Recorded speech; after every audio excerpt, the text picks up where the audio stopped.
de lo que se llama así, medidas cautelares, y que se encuentra regulado en el Código Nacional de Procedimientos Penales, que es la parte adjetiva de la materia penal.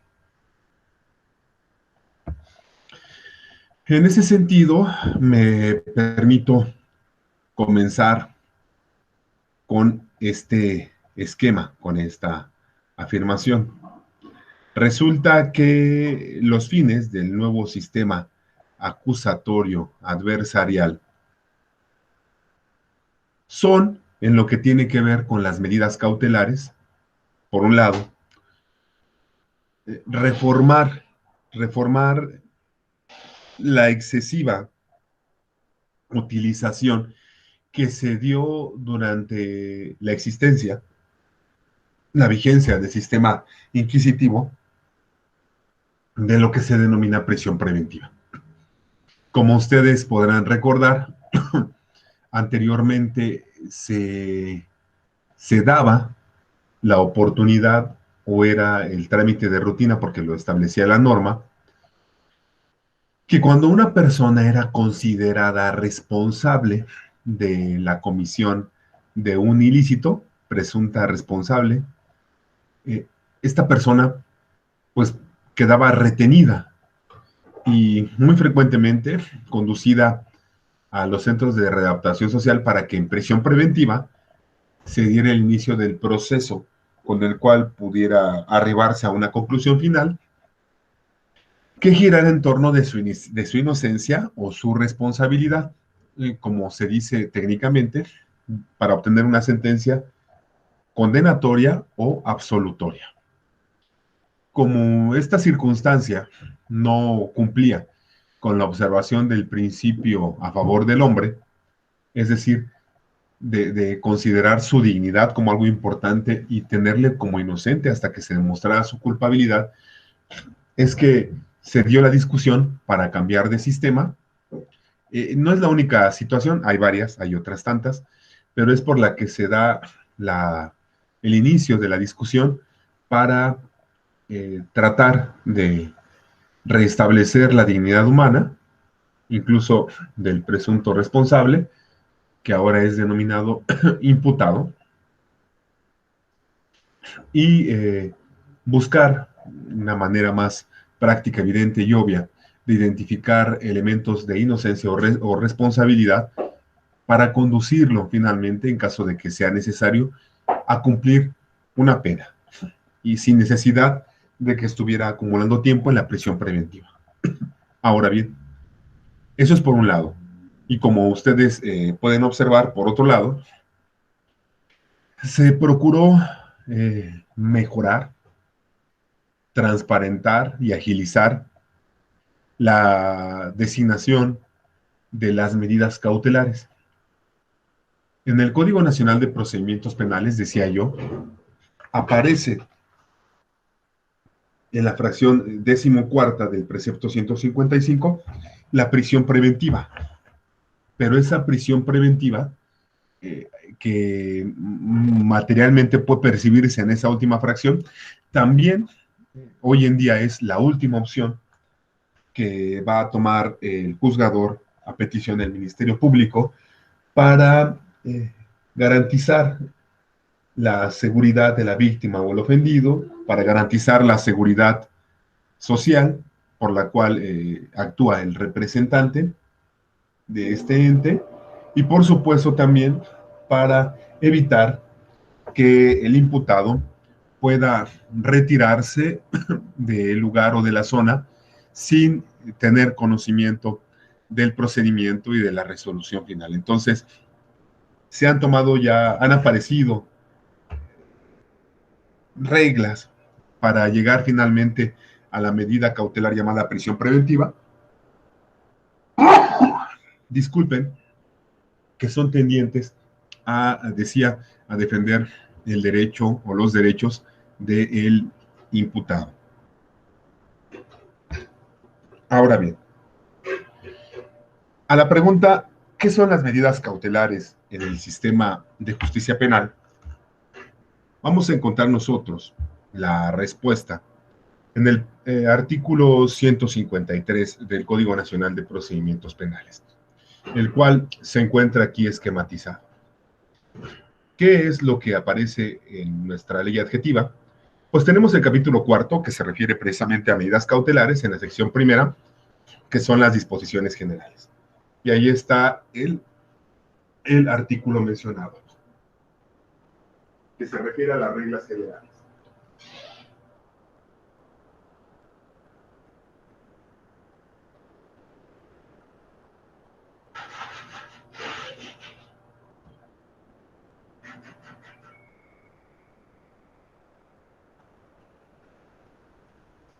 Y me voy a permitir invocarlo a la letra para identificar por qué en nuestra presentación aparecen estas imágenes.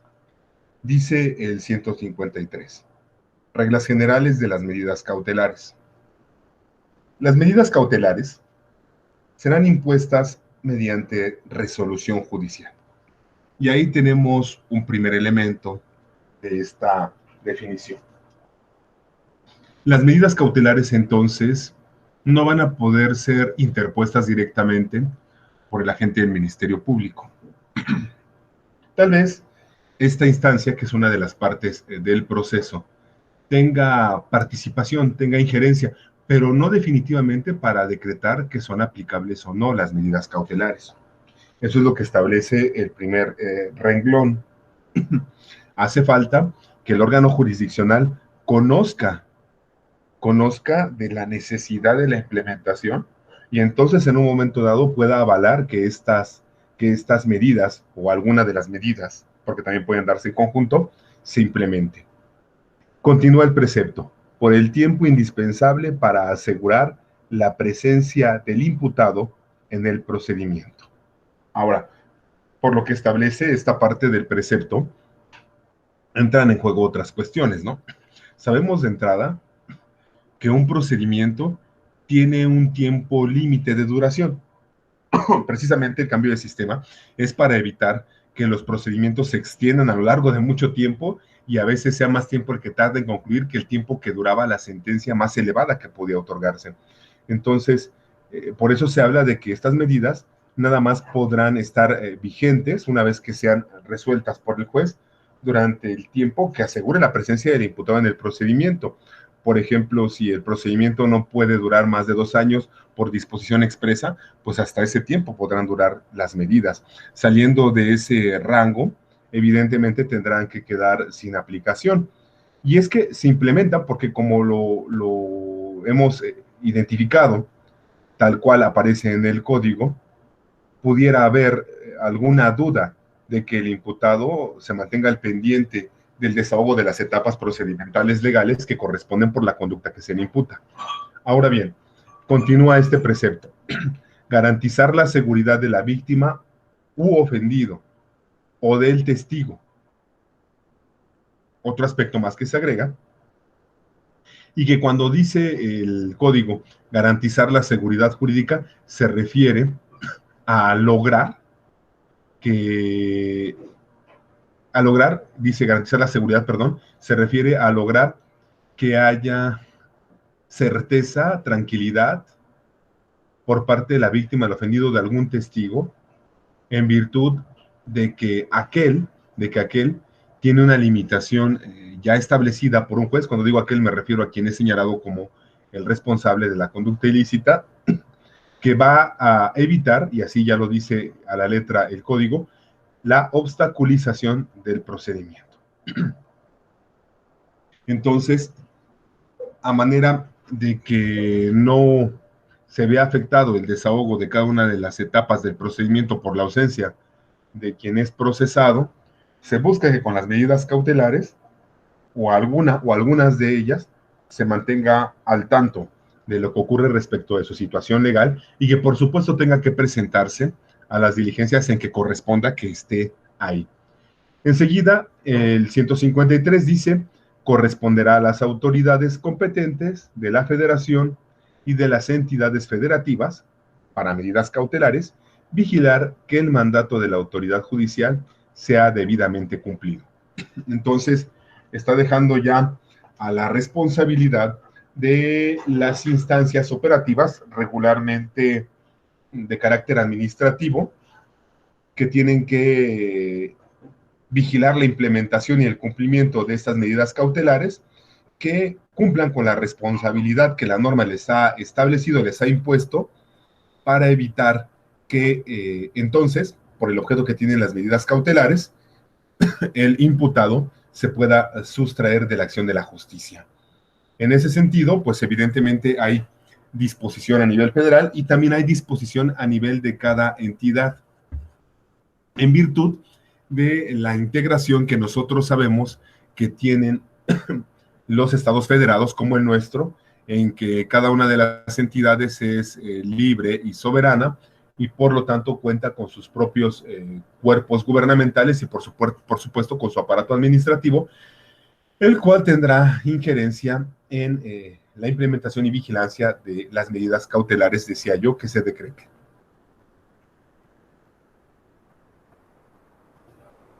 Ahora bien, ¿qué hay de la procedencia de las medidas cautelares?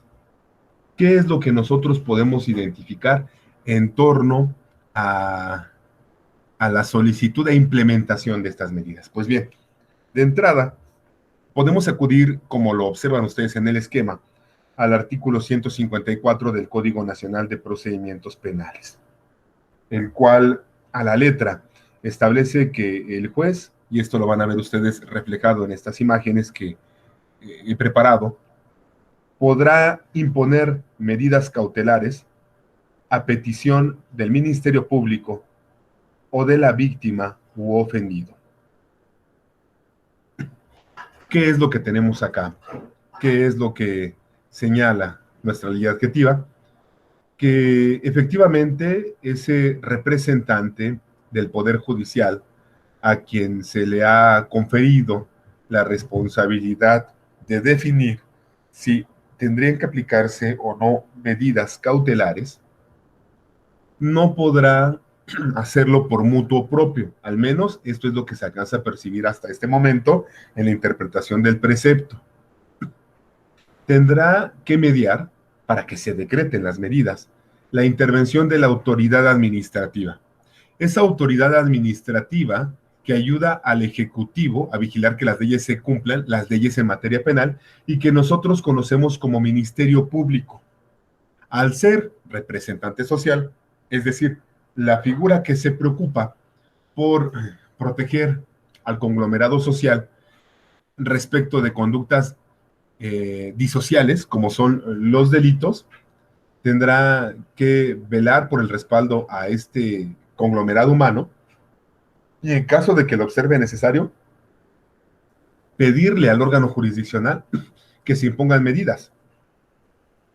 Pero no es el único que puede requerirlo. Ya habrá oportunidad, por supuesto, de contrastarlo esto con la práctica y verificar que es cierto que además también la víctima o el ofendido son las personas que pueden requerir en un momento dado al juez que se implementen medidas cautelares. O sea, aquí hay una pequeña variación, ¿no? En el procedimiento anterior había cosas que tenía que solicitar el imputado. En este caso, lo que hace a las medidas cautelares lo tienen que solicitar otras partes. Ya vimos el Ministerio Público, la víctima o el ofendido. Por supuesto, hay otro sujeto del proceso que pudiéramos mencionar, que es el asesor jurídico. Sin embargo, el artículo en cuestión es muy elocuente al respecto y cita a estas tres posibles figuras del procedimiento como quienes lo requieran. Sigue. En los casos previstos por este código, cuando ocurran las circunstancias siguientes. Y entonces el precepto nos lleva a tener claro que hay dos hipótesis que debieran estar presentes para dar lugar a la posibilidad de solicitar las medidas cautelares.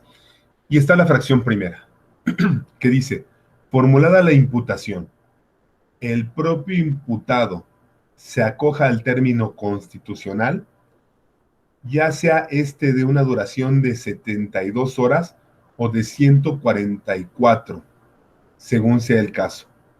Entonces, ¿qué es lo que nos dice?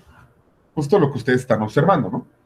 La fracción primera dice, ok, puede haber lugar a las medidas cautelares, pero para que esto se pueda proponer por las partes facultadas para ello, tiene que haberse dado la formulación de la imputación y además el imputado debe de acogerse o haber solicitado acogerse al término de 144 horas o simplemente al término de 72 horas que otorga la ley.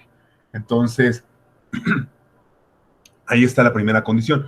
No basta con que exista una denuncia y digamos que con la denuncia una persona diga, el ofendido, ¿no? Solicito las medidas cautelares. No, no, no es el momento.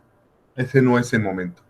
La fracción segunda dice se haya vinculado a proceso al imputado. Entonces, si lo primero que decíamos es que el imputado se acoja al término constitucional, es una de las causas, pero si no pasa eso, para solicitar las medidas y que más bien ya se esté dando la vinculación a proceso, una vez que sea la vinculación, el imputado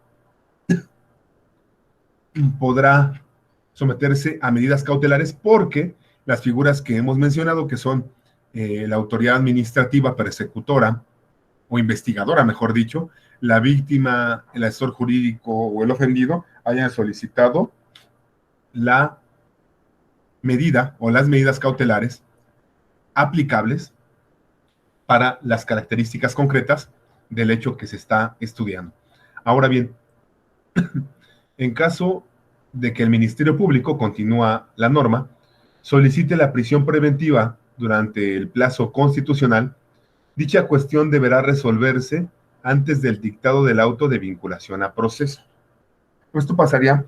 Esto ocurriría entonces para el caso de que en el inter del proceso constitucional se solicitaran las medidas cautelares. Y antes de que se diera el auto de vinculación a proceso, tendría que emitir la autoridad jurisdiccional una resolución. Para tal efecto, las partes podrán ofrecer aquellos medios de prueba pertinentes para analizar la procedencia de la medida solicitada, siempre y cuando la misma sea susceptible de ser desahogada en las siguientes 24 horas. Y es que, obviamente, cuando se solicitan alguna medida cautelar o algunas medidas cautelares, la instancia que lo requiera tendrá que elaborar una explicación razonada de por qué es importante o imprescindible que se aplique una medida o algunas medidas cautelares. Tal vez diga una medida o diga medida cautelar o medidas cautelares o medidas, pero me estoy refiriendo a lo mismo. Como va a tener que elaborar un razonamiento con el cual busque convencer a la autoridad, que es el juez, de que deba decretarse la medida, es posible que ofrezca medios de prueba, pero deben ser medios de prueba que hubiesen de desahogarse en un término de 24 horas. ¿Por qué de 24 horas? Porque se busca a toda costa que no se excedan los términos legales. Si pudieran ofrecer pruebas y luego todavía se califican y además de eso se ofrece un término de 15 días para el desahogo o de un mes o de 3 meses, pues imagínense qué va a pasar, ¿no? Cuando ya también hay un término establecido para la conclusión de los procedimientos penales. Entonces, deben de reducirse los tiempos y además con esto se evidencia que lo que se está protegiendo es o son los derechos humanos y la dignidad también del imputado en su caso, ¿no? Ahora bien, ¿en qué momento, según lo que nosotros hemos escuchado que establece el precepto 154 del Código Nacional, en qué momento se deberá de resolver lo conducente a la medida requerida por el Ministerio Público, el asesor jurídico, el ofendido o la víctima? Pues tendrá que resolverse inmediatamente después de formulada la imputación. Y todo esto nosotros lo obtenemos por consultar la disposición adjetiva mencionada. Ahora bien, llegamos a otro momento. ¿Cuáles son los tipos? Y vamos a llegar al precepto número 155 del Código Nacional de Procedimientos Penales. ¿Cuáles son los tipos de medidas cautelares que existen? Y allá vamos entonces, en búsqueda de la respuesta a partir de esta propia herramienta que es la legislación. A solicitud del Ministerio Público o de la víctima o ofendido, el juez podrá imponer al imputado una o varias de las siguientes medidas cautelares. Y habiendo establecido la definición, identificado el objeto por el cual existen las medidas cautelares, ahora vamos a ver cuáles son las acciones o las disposiciones a través de las cuales se procura tener centrado al imputado para que siga sujeto al proceso. Y tenemos lo siguiente. Fracción primera. La presentación periódica ante el juez o ante autoridad distinta que aquel designe. Y es que llegado su caso, una medida cautelar es esta. Tal vez ya más o menos conocida por ustedes, ¿no? El que a un imputado, a un procesado, se le establezca la obligación de acudir cada 15 días o cada mes a firmar, es como le llaman convencionalmente, pero sería más bien a comparecer frente al juez u otra autoridad para que a esta instancia le pueda constar que realmente sigue al pendiente del proceso. Esa es una medida cautelar. Parece ser la más simple, pero créanmelo que ha de ser de cualquier forma engorroso para el imputado, sea uno responsable de la conducta que se le adjudica, estar acudiendo para evidenciar que se encuentra al pendiente de su proceso. Luego sigue la exhibición de una garantía económica.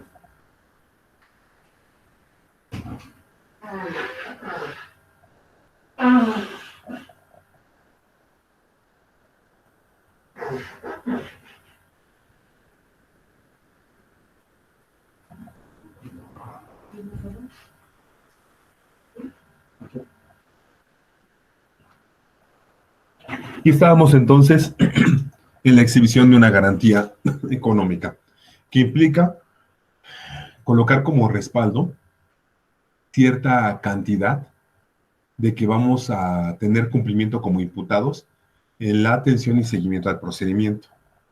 Seguramente ustedes relacionarán este concepto con el término fianza y con el término caución, ¿ok? Y efectivamente se trata del respaldo económico que pueda brindarse para comprometerse a el seguimiento y cumplimiento de las responsabilidades procesales. Otra medida cautelar es el embargo de bienes. Por supuesto que aquí no estamos hablando de que exista un deudor y un acreedor. Si quieren ponerlo o si quisiéramos ponerlo en esos términos que no son aplicables para el derecho penal necesariamente, podríamos decir que existe un presunto deudor con la sociedad por la comisión de una conducta clasificada como delito y la autoridad necesita retener a ese presunto deudor social para que no se aleje del lugar del procedimiento y pueda seguirse la indagatoria a fin de definir si es responsable o no. La fracción cuarta se refiere a la inmovilización de cuentas y demás valores que se encuentren dentro del sistema financiero.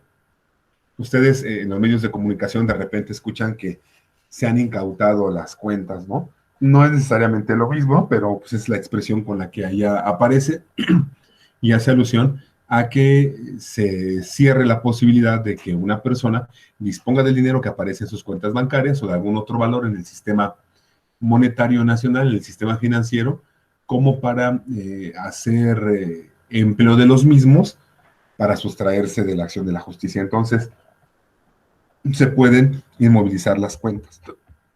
La fracción quinta se refiere a la prohibición de salir sin autorización del país, de la localidad en la cual reside o del ámbito territorial que fije el juez. Lógicamente, a una persona se le puede restringir su circulación, Sabemos que es un derecho humano la libertad de circulación, pero también sabemos que ese propio derecho humano, como otros derechos humanos, tienen un límite, hay una frontera. ¿Y cuál es esa frontera? Una resolución que puede emitir un órgano jurisdiccional en ejercicio de sus facultades, fundando y motivando su proceder. Una persona entonces sí podrá ser limitada en cuanto a su circulación, a efecto de que se encuentre ubicada, precisamente para que atienda los requerimientos procedimentales. La fracción sexta, se refiere a el sometimiento al cuidado o vigilancia de una persona o institución determinada o internamiento a institución determinada. Habrá circunstancias específicas en las cuales el procesado tal vez sea observado como un sujeto de derecho susceptible de conducirse de manera arbitraria o fuera del sentido común, fuera de lo normal, y deje pasar sus obligaciones penales en el desarrollo de un procedimiento, y entonces para contener que esto ocurra, que esto sea así, se deja a cargo, a guardia de una institución, ¿verdad? Para que, estando en ese lugar, que a veces tendrá que ver también con cuestiones de salud, no pueda evadir la acción de la justicia. La fracción séptima, la prohibición de concurrir a determinadas reuniones o acercarse a ciertos lugares. Esto pasa porque de repente se asume que el procesado, por los antecedentes médicos, por antecedentes incluso legales que pueda tener, sea una persona que evidentemente pueda poner en riesgo a otros, como a la víctima o al ofendido, como a los testigos. En ese caso, la autoridad puede establecer la medida que estamos observando, ¿no? Y que implica señalarle que hay ciertos lugares a los que no puede acudir, a los que no puede acercarse, precisamente para salvaguardar la integridad psicológica y física de las personas que yo hace un momento mencioné. Ahora, la fracción octava se refiere a la prohibición de convivir, acercarse o comunicarse con determinadas personas, con las víctimas, ofendidos o testigos, siempre que no se afecte el derecho de defensa. En ese sentido, como ustedes podrán darse cuenta, la fracción séptima y la octava van muy de la mano, están muy cerca, y si bien es cierto, en la séptima estamos hablando de un espacio para que no pueda invadir la esfera jurídica de otro o en las acciones libres de otro, aquí estamos hablando directamente de las personas, porque tal vez al imputado se le pueda decir, no te aproximes al domicilio de la víctima o del ofendido, y ya, ¿no? Pero es un espacio territorial. Si esa víctima o ofendido sale, también requiere de protección. Por eso es que en un momento dado puede aplicarse esta disposición, y muy frecuentemente tendríamos que ver que la séptima y la octava irían de la mano, puesto que yo he dicho, y más adelante lo vamos a comentar, no hay problema porque más de una medida cautelar puede implementarse. La fracción novena, la separación inmediata del domicilio, que es una medida cautelar indispensable para cuando existe violencia familiar, tendrá que decretarse, así y solamente así podrá evitarse la afectación psicológica, incluso sea física o moral, de la víctima o del ofendido. La décima fracción de este 155 del Código Nacional habla de la suspensión temporal en el ejercicio del cargo cuando se le atribuye un delito cometido por servidores públicos. Y es que, obviamente, si por ahí existe una mala asignación de recursos, una resolución que facilite o apoye a alcanzar una licitación a un particular, pensando como particular a una persona física o a una persona moral que se dedique a actividades de mercadeo. Esto, entre otras cosas, no son las únicas que pudiéramos enumerar, pues obviamente a esa autoridad a la que se le ha asociado con ese tipo de privilegios otorgados de forma arbitraria a otros, pues tendrá que ser apartada de su ejercicio, puesto que en el ejercicio, perdón por ser incidente, de sus facultades, podría también realizar manejos tendientes a castigar o tendenciosos a favorecer a los mismos con los que estén involucrados y por los cuales está siendo sujeto a proceso o a otros, ¿no? Relacionados. La fracción decimoprimera se refiere a la suspensión temporal en el ejercicio de una determinada actividad profesional o laboral. Por supuesto, de repente hay responsabilidad por el ejercicio indebido y en ese caso pues, se puede suspender a la persona para que continúe con su actividad. La 12ª, la colocación de localizadores electrónicos. Todos ustedes seguramente saben a qué se refiere este concepto y es a un dispositivo que permite identificar dónde se encuentra la persona. La 13ª, el resguardo en su propio domicilio con las modalidades que el juez disponga, porque va a haber, como más adelante les haré partícipes, una disposición en la que se señala que podrá haber resguardo en el propio domicilio, por ejemplo, para personas mayores, para personas enfermas o mujeres embarazadas. ¿Okay? La fracción 14ª, que se refiere a la prisión preventiva. Como comenzábamos esta explicación, resulta que, aunque aparece en la enumeración al último, también esto implica un ánimo en el legislador para tratar de evadir lo más que se pueda la prisión preventiva, que si bien es cierto, violenta la dignidad humana y también pone en entredicho la honorabilidad de una persona que en virtud de las disposiciones legales debe ser considerada inocente hasta que se demuestre con lo contrario, pues también de repente cuando se aplica la prisión preventiva o se ha aplicado con anterioridad, resulta ser una carga, una losa muy pesada sobre el presupuesto público. Por esa razón es que la prisión preventiva aparece hasta este lugar, ¿no? Ahora bien, nos podremos formular otra pregunta, ¿no? Y sería, ¿cuál es la referencia para imposición de medidas? O sea, debe de haber para las disposiciones,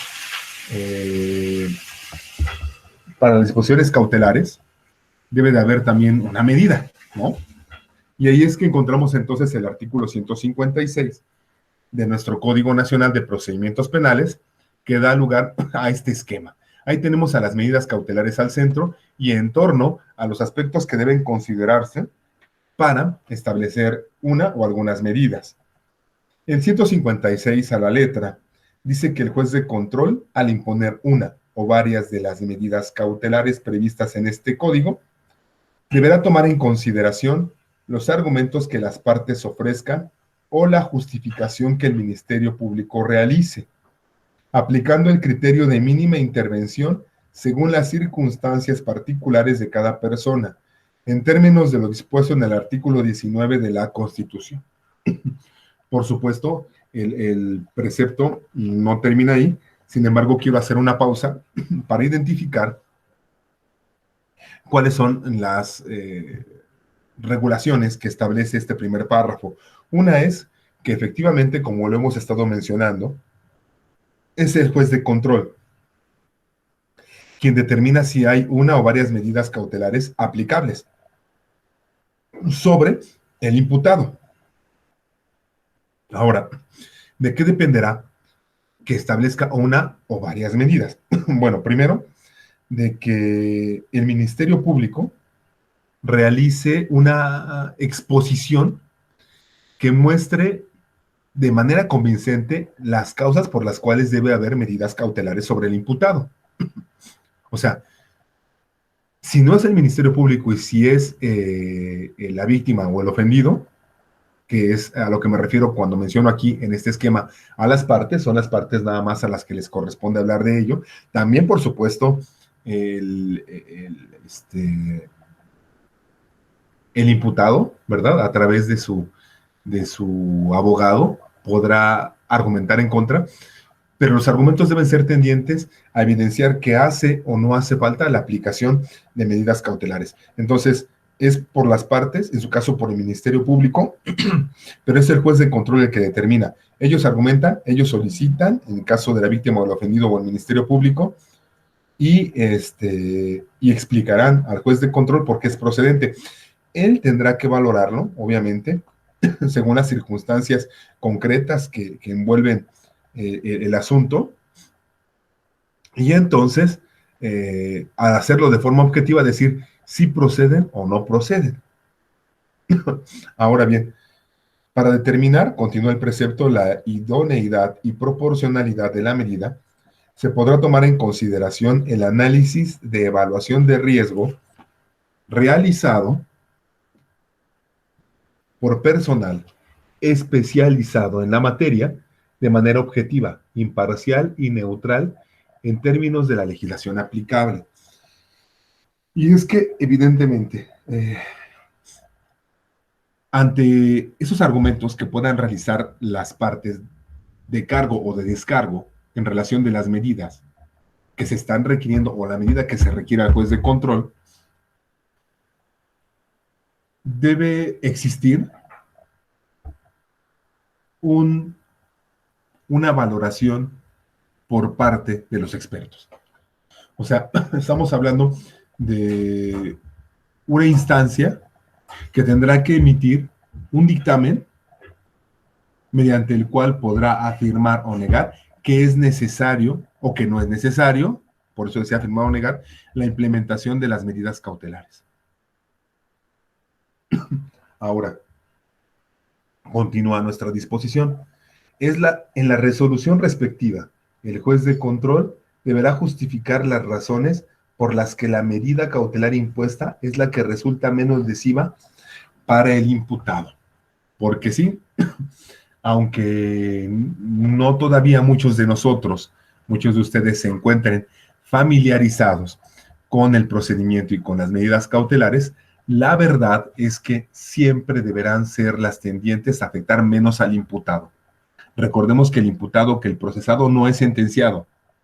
Al ser sentenciado, bueno, podrá ser absuelto o condenado, pero si es condenado ya será otra la realidad. Mientras tanto, básico es tener presente: toda persona es inocente hasta que se demuestre su responsabilidad. Una premisa en torno de la cual gira el procedimiento penal y las reglas inherentes a este procedimiento. Obviamente, de repente alguien pudiera pensar, pues ya con lo que llevamos ya vimos todas las medidas cautelares, pero no es así, mis estimados maestros, porque como se habrán dado cuenta, apenas estamos entrando a la puerta de esta institución que se llama medidas cautelares, porque apenas dijimos lo que son, apenas mencionamos para qué sirven, apenas enumeramos cuáles son. No pueden aplicarse medidas diferentes a las que aparecen en las 14 fracciones que acá hemos comentado. Y además, no obstante, con todo lo que hemos dicho, todavía tenemos que pasarnos a otras preguntas, ¿no? Que serían las más comunes. Yo me atreví a expresarlas así por medio de cuestionamientos, por medio de interrogantes, porque estoy seguro que son las dudas que emanan entre nosotros cuando hablamos de medidas cautelares. La siguiente, por ejemplo, sería: ¿cómo se imponen las medidas cautelares? Y para eso podemos acudir al artículo 157, que precisamente establece estas condiciones que ustedes están viendo esquematizadas como las que han de tomarse en cuenta. Y es que las solicitudes de medidas cautelares serán resueltas por el juez de control, por eso aparece en esta parte de nuestra imagen, en audiencia y con presencia de las partes, que también está acá señalado. El juez de control podrá imponer una de las medidas cautelares previstas en este código o combinar varias de ellas según resulte adecuado en el caso, o imponer una diversa a la solicitada siempre que no sea más grave. Solo el Ministerio Público podrá solicitar la prisión preventiva, la cual no podrá combinarse con otras medidas cautelares previstas en el código y que nosotros ya hemos enumerado, salvo, siempre hay una excepción en nuestras reglas, el embargo precautorio o la inmovilización de cuentas y demás valores que se encuentren en el sistema financiero. Es decir, la prisión preventiva no podrá combinarse con otras medidas, pero sí con el embargo precautorio o con la inmovilización de cuentas. ¿Por qué razón? Porque evidentemente la prisión preventiva aplica para conductas delictivas que están siendo estudiadas por la autoridad de mayor envergadura. En ese sentido, podríamos mencionar, y como más al rato lo vamos a ver, a la delincuencia organizada. Ya al decir delincuencia organizada, ustedes se imaginarán que hay recursos mal habidos, ¿verdad? Que hay bienes adquiridos con dinero de procedencia ilícita, que hay vínculos de unas personas con otras organizadas para delinquir. Entonces, es el ejemplo más práctico en el cual nosotros podemos ver por qué solamente la prisión preventiva podrá combinarse con el embargo precautorio o la inmovilización de cuentas, porque desde luego estamos hablando de una cuestión mayor, ¿verdad? De un atentado mayor en contra del orden social. Por esa razón es que solamente en ese sentido, tendrá que implementarse. Ahora bien, en ningún caso el juez de control está autorizado a aplicar medidas cautelares sin tomar en cuenta el objeto o la finalidad de las mismas, ni a aplicar medidas más graves que las previstas en el presente código. Hay un principio que, en virtud de esto que estamos enumerando, tenemos que hacer patente, tenemos que recordar. ¿Y cuál es ese principio? Es el de que ningún funcionario público está autorizado para hacer lo que la ley no le señala de forma expresa. Y como seguramente ya habrán escuchado en algunos otros tratamientos que han hecho, que han realizado ustedes en otros estudios de otras áreas o aspectos inherentes al proceso penal, se habrán dado cuenta de que mientras en el derecho privado, por ejemplo, podríamos hablar de que lo que la norma no le prohíbe al particular se lo tiene autorizado, pues acá es diferente, ¿no? Porque estamos ante la presencia de funcionarios públicos. Están haciendo empleo, uso de facultades que les asignan las normas. Y en ese caso, ninguna persona, ningún funcionario podrá hacer algo diferente de lo que la norma señala, porque la norma le señala facultades y las facultades implican o involucran sus campos de acción. Cuando una autoridad quiere hacer algo fuera de su competencia, fuera de sus facultades, está violentando el marco jurídico, está atentando también, por supuesto, contra el interés de algunos particulares. En ese sentido, existe una limitación y por esa razón aquí también se hace la precisión de que no podrá tomar como medida cautelar alguna otra que no esté en este código. Y lo peor, ¿no? Alguna otra y que además se considere gravísima, que atente contra la dignidad, que atente contra los derechos humanos. Bien, vamos a otra pregunta que es común cuando nosotros hablamos de las medidas cautelares. Porque una cosa es que existan, se soliciten y el juez de control tenga que valorar, porque su valoración tendrá que ser producto de la calificación que asigne a las posturas dentro de un debate sobre las medidas. Y ahí tenemos el artículo 158 del Código Nacional, que hace alusión a que formulada la imputación, en su caso, ¿verdad? O dictado el auto de vinculación a proceso a solicitud del Ministerio Público, de la víctima o de la defensa, se discutirá lo relativo a la necesidad de imposición o modificación de medidas cautelares. Y sí, como ustedes lo están escuchando, el juez de control en este momento procesal es el responsable de dirigir las audiencias, es el responsable de dirigir también la intervención de las partes y es el responsable, por supuesto, como va a determinar, de escuchar las posturas.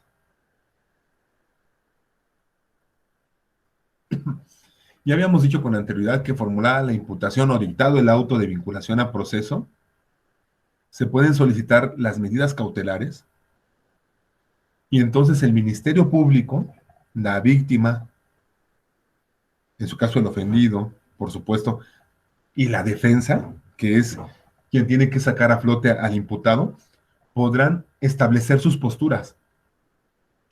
Es muy interesante considerar que al establecer estas posturas, por supuesto, van a hablar a favor de su propia causa. Pero no basta con hablar a favor y decir, yo siento, yo creo, yo pienso.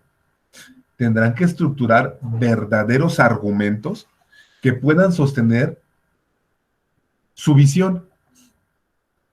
O sea, aquí no basta que digamos, no, pues es que robó con violencia, ¿no? Y además lo que robó fue ni más ni menos que ¿qué les parecería?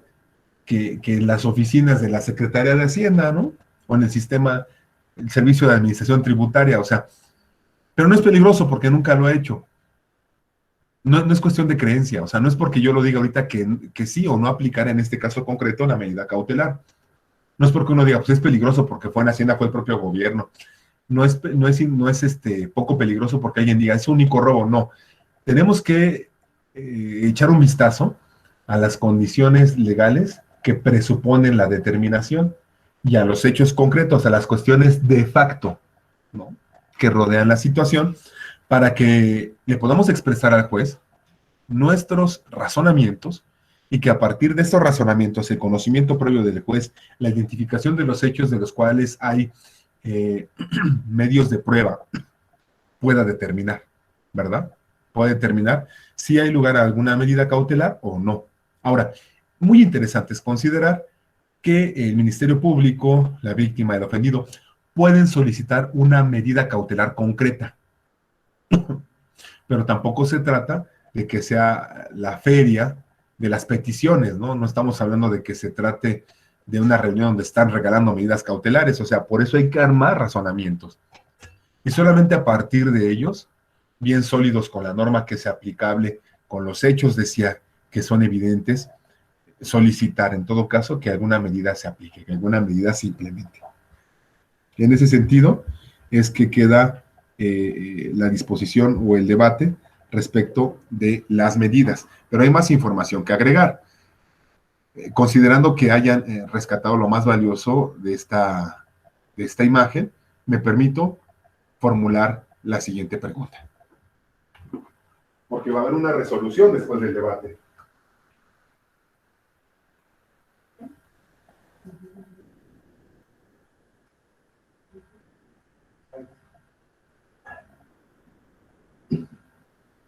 Y entonces está pues la interrogante.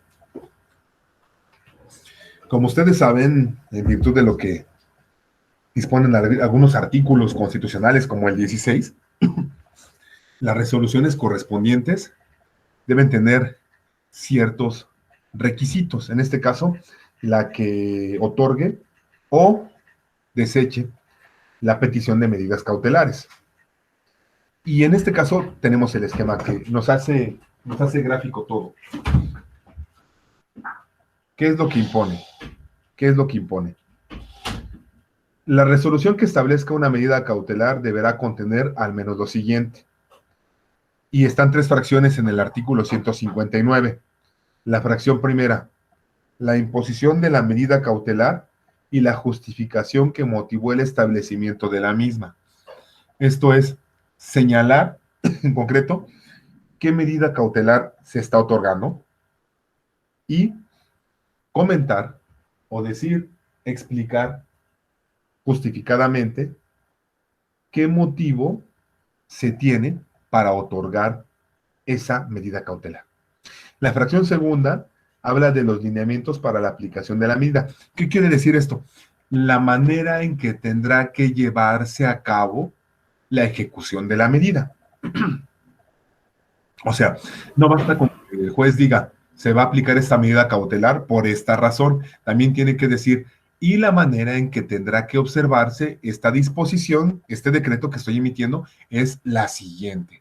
Por ejemplo, correrle traslado a tal autoridad responsable del manejo de las cuentas bancarias, ¿no? Por ejemplo, indicándole a tal autoridad responsable de la prisión preventiva que se haga la presentación del imputado, en fin.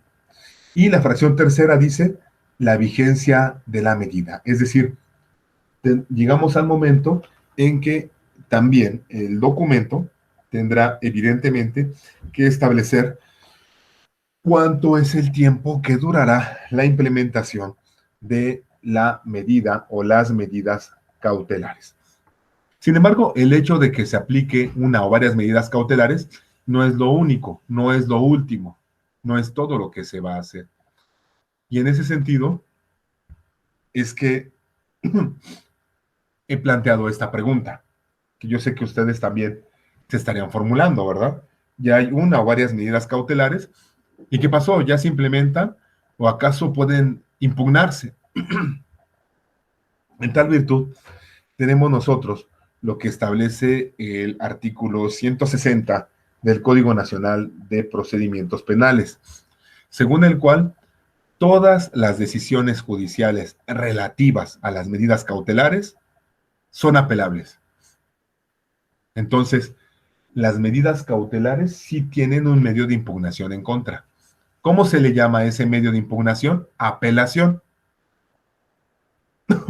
Aquí me detengo un poco, ¿no? Yendo más allá del marco del derecho penal, me parece importante que ustedes tengan presente que hay diversos medios de impugnación, como la queja, la revocación, la impugnación propiamente, la apelación o la revisión. Pero no todas estas figuras existen en materia penal. ¿Y por qué es importante reconocer esto que acabo de mencionar? Porque ustedes en un momento dado no pueden acudir ante la autoridad de decirle, impugno esta resolución. ¿Por qué no pueden decirle eso directamente? Porque hay un nombre técnico para el medio de impugnación existente, subsistente y aplicable, y es apelación. Nos presentamos entonces a apelar. Si decimos, impongo la revocación, no va a proceder porque no existe en esta condición específica de las medidas cautelares. Si digo, vengo a quejarme, si digo, en fin, menciono cualquier otro de los medios que yo acabo de mencionar, no va a proceder porque ya el 160 dice que es la apelación. Y el 471 que yo he puesto en la parte de abajo referido, es el que establece las siguientes cuestiones, ¿no? Y es, bueno, se apela, pero ¿cómo se apela? Yo quise agregarlo aquí a ustedes porque me parecía importante que lo pudieran reconocer. Estoy yendo un poco más adelante de la expectativa que se tendría para responder esta pregunta. ¿Qué es lo que tenemos que considerar? Bueno, que la apelación se debe presentar por escrito ante el mismo juez que la dictó.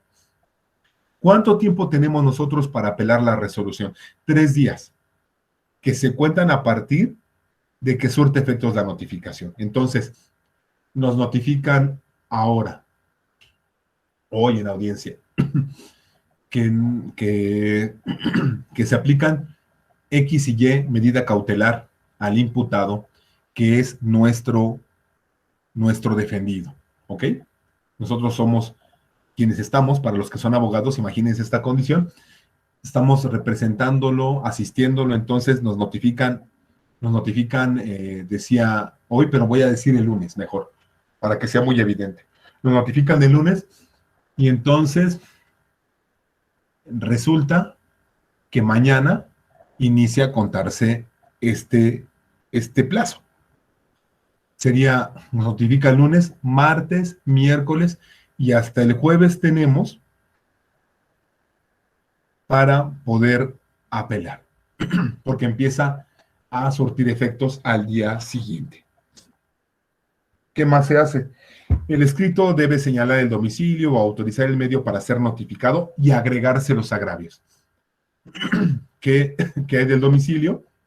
Pues es que el domicilio puede ser del lugar donde se está desarrollando el procedimiento, mejor dicho, así debiera ser.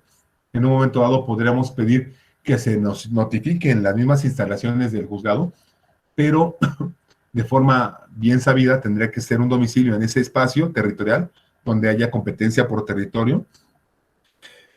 Si no fuese esto suficiente, tenemos que identificar el medio para notificarnos y decía yo enumerar, que es la última parte de este punto número 2, los razonamientos jurídicos por los cuales yo puedo afirmar que se me está afectando con la resolución. Deben de estar no nada más anímicamente sustentados, sino también jurídicamente relacionados.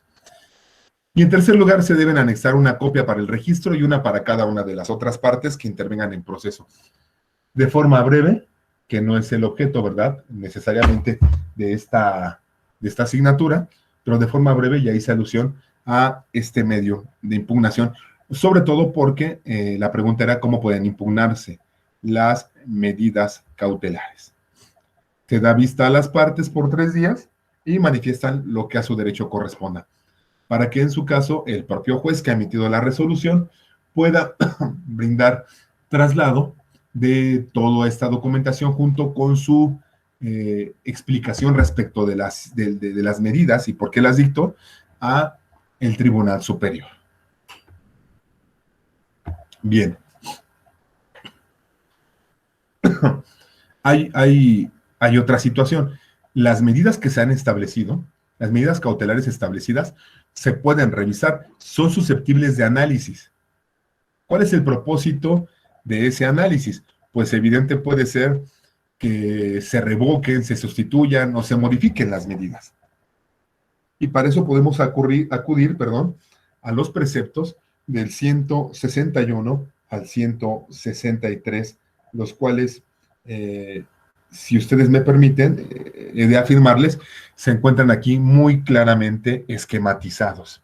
Y es que el 161 comenta que cuando hayan variado de manera objetiva las condiciones que justificaron la imposición de una medida cautelar, las partes podrán solicitar al órgano jurisdiccional la revocación, sustitución o modificación de las mismas o de la misma, para lo cual el órgano jurisdiccional citará a todos los intervinientes a una audiencia con el fin de abrir debate sobre la subsistencia de las condiciones o circunstancias que se tomaron en cuenta para imponer la medida o la necesidad, en su caso, de mantenerla y resolver en consecuencia. Mientras que en complemento de lo anterior, el precepto 162 considera que de no ser desechada de plano la solicitud de revisión, la audiencia se llevará a cabo dentro de las 48 horas siguientes, contadas a partir de la presentación de la solicitud. Y cierra finalmente el 163, ponderando que medios de prueba para la imposición y revisión de la medida pudieran ser invocados por las partes como datos o medios de prueba para que se impongan, confirmen, modifiquen o revoquen, según sea el caso, la medida cautelar en cuestión. Entonces, puede ser que las condiciones que dieron origen a la medida o a las medidas cautelares cambien. Y al modificarse estas condiciones, por supuesto que se hace necesario el revisar la continuidad de las medidas, independientemente de las medidas que sean. Son susceptibles entonces al análisis, y este análisis que debe de hacer el órgano jurisdiccional va a considerar las condiciones que ustedes bien han escuchado y que ustedes están observando en este esquema. Ahora, lógico es que las afirmaciones que lleguen a realizarse por las cuales ya no debe de haber medidas cautelares aplicables al imputado, tienen que sostenerse como verdades absolutas. Es decir, no basta con que alguien diga, no, pues ya que no se apliquen, o que otro diga, sí que sí se apliquen porque el peligro existe. No, es muy seria la discusión sobre este particular y de entrada es difícil que las medidas cautelares se otorguen, por lo cual también es difícil que se revisen y que se retiren. Hay que tener esto muy claro porque insisto en el respeto a los derechos humanos del imputado. Continuemos. Esta evaluación y supervisión que debe existir sobre las medidas cautelares, ¿cómo es que se da? Para ello, nosotros tenemos el artículo 164 del Código Nacional de Procedimientos Penales que ustedes tienen desmenuzado a la vista.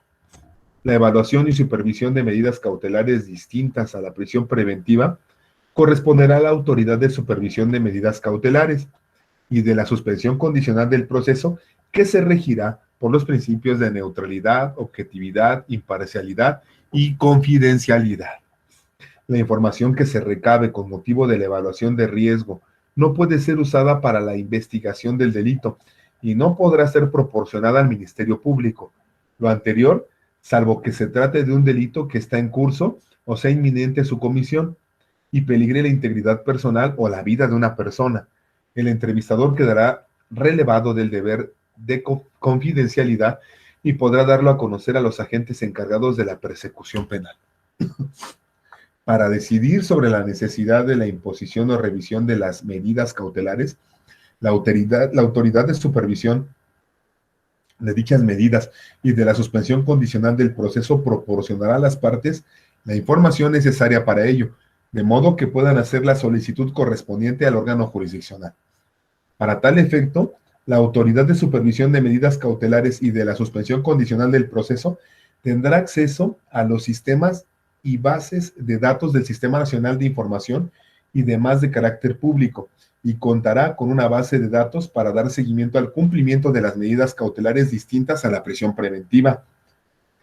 Las partes podrán obtener la información disponible de la autoridad competente cuando así lo solicite, previo a la audiencia para debatir la solicitud de medida cautelar. La supervisión de la prisión preventiva quedará a cargo de la autoridad penitenciaria en los términos de la materia en que se aplique la ley específica. Y en ese sentido es que nosotros tenemos aquí esquematizado, ¿no? ¿Quién evalúa y quién supervisa? Efectivamente, la autoridad de supervisión de medidas cautelares y de la suspensión condicional del proceso. Ahora, en torno de su función es que evalúa, supervisa, accede a los sistemas y bases de datos. En un momento dado informa al MP los datos recabados si es que fuera necesario y por supuesto proporciona a las partes información para determinar la imposición o revisión de las medidas. Entonces, así es como se da la evaluación y supervisión. Por lo tanto, se le da desde aquí, desde el ejercicio de esta autoridad, identificación, seguimiento, coordinación, dirección, evaluación y en su momento se puede llegar a proponer también, ¿por qué no?, desde esta posición, alguna valoración en relación de la solicitud de revisión de las medidas cautelares. Ahora, por lo que hace a las medidas cautelares, ¿cómo es aplicable la prisión preventiva? Que es la medida cautelar más decisiva y más contundente, ¿no? Además, una medida cautelar a la que todo imputado quisiera escapar. ¿Cómo es aplicable la prisión preventiva? Bueno, según el precepto 165 del Código Nacional de Procedimientos Penales, que ustedes tienen en este resumen esquemático, resulta que solo por delito que merezca pena privativa de libertad habrá lugar a prisión preventiva. La prisión preventiva será ordenada conforme a los términos y las condiciones del Código Nacional de Procedimientos Penales. No podrá exceder de un año, salvo que su prolongación se deba al ejercicio del derecho de defensa del imputado. Es decir, como el ejercicio de derecho de defensa se prolonga en el tiempo, esa será una razón más que suficiente para prolongar la prisión preventiva, porque va de la mano y de alguna manera está a la par. No es una condición que esté afectando al imputado. Si cumplido este término no se ha dictado sentencia, el imputado será puesto en libertad de inmediato mientras se sigue el proceso, sin que ello obste para imponer otras medidas cautelares. Y esto es simple y sencillo, porque se trata entonces de la defensa de la dignidad humana. Por esa razón es que se debe poner en libertad en caso de que se cumpla el término mencionado. Ahora, dice aquí el precepto 166. ¿En qué casos hay excepción de aplicación de la prisión preventiva? Y aplica el artículo 166 del Código Nacional de Procedimientos Penales.